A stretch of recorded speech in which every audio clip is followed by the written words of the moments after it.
Welcome back. Donald Trump laid out his plan to combat ISIS in a speech earlier today, including indications of an ideological litmus test for immigrants entering the country and more. Here's a taste. One of my first acts as president will be to establish a commission on radical Islam, which will include reformist voices in the Muslim community who will hopefully work with us. All right, the party panel is back. It's Lisa Boothe, Jimmy Failla, and Anthony Fisher. All right, let's get right into it.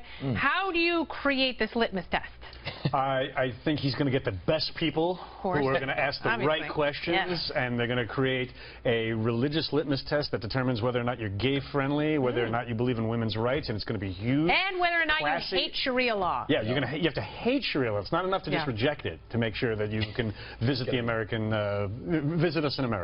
What is new in this speech that we haven't heard? I don't really think too much. I mean, look, the indictment against President Obama and Hillary Clinton on foreign policy is so easy. I mean, you've got the withdrawal of Iraq that created the rise of ISIS, as said by former Defense Secretary Leon Panetta, who worked for President Obama. You've got the failure in Libya, the failed Russia reset, the nuclear deal with Iran that everyone rejects, that, you know, even just 2 weeks after they put our U.S. sailors on their knees and pointed guns at their head and filmed it for propaganda purposes. So the indictment is so easy to be made. But what Donald Trump needs to do, and he hasn't been able to do this, is to convince Americans that you can trust me. You can trust me as commander-in-chief. You can trust me to, take control over our nuclear weapons and to use, that, to be able to exercise the discretion and judgment. And you look at the temperament issue. I think there's a lot to be said there when he says that, we're no longer going to engage in nation building, which is something that's been a big failure of this administration and the Bush administration. They can both be faulted for that.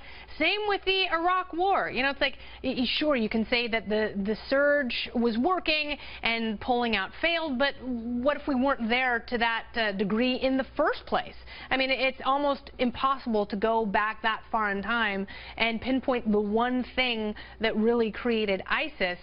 But I like the idea that that at least he's got somewhat of a vision for a more pragmatic foreign policy, which is sometimes, depending on the mood, depending on the speech, and the geography, non-interventionist. It's such an animated is a good word to use, because I read the copy of his speech. This should be a 6-minute speech, but he turns it into like a 28-minute workout. That's how this is going to end if he doesn't win. We're going to have like a Trump workout video called Sweating to the ISIS, where you just do all the Trump pivots at the podium and stuff. He just never stops moving. But it's important to remember that even if you're not engaging in nation building, when you're promising to commit war crimes and you're promising that you're going to make the military commit torture at your own will, that you're not exactly non-interventionist. You're not exactly going to engender goodwill among Muslim allies. That's the thing. I mean, and that's what's really difficult for a lot of people to embrace his message, because it's a different message depending on who he's talking to and what he's talking about.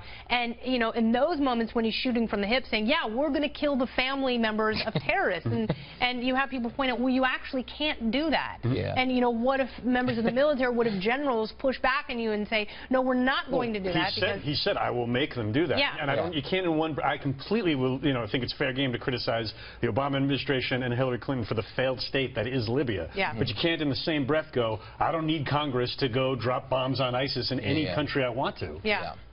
No, we need a better plan. We need something more than vague platitudes and lip service from both sides right now. And I don't think there's anyone on earth who has a good handle on how to defeat ISIS. I think there are a lot of good intentions. And, I know Republicans get really upset at this president, and they say that he doesn't have a good grasp of military strategy. But at the same time, the alternatives that are put forth are dangerous and ultimately do amount to nation building. I think Hillary has the better plan, though, because she's going to bankrupt ISIS by taking speaking fees from countries that support them. One speech at a time until they have no money. So they got nothing left. And then we're going to be off the oil. Then we're going to be like, filthy, dirty oil. Drill, baby, drill.